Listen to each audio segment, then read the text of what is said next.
All right, today I am going to demonstrate how to use white paper and paper mache paste so that you guys are making a nice smooth surface for our pumpkins that we're paper macheing.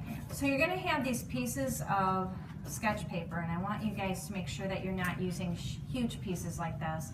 I know sometimes you get to the point where you don't want to be paper macheing, and we've been doing a lot of it, but don't cut corners on this. You want smaller pieces because what will happen is it'll lay flatter than if you dip a great big piece in, and not to mention that it creates a lot of mess, okay?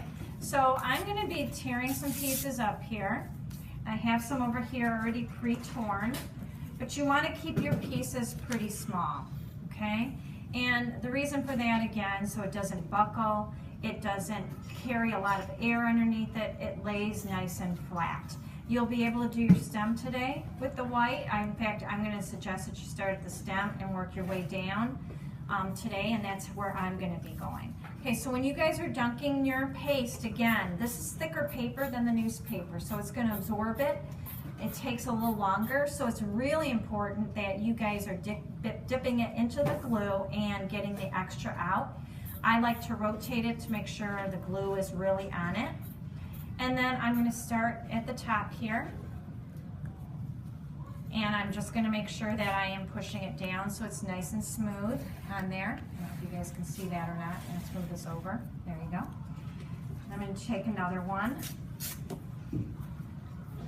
And again, smaller ones work the best on this versus larger ones, large sheets of paper.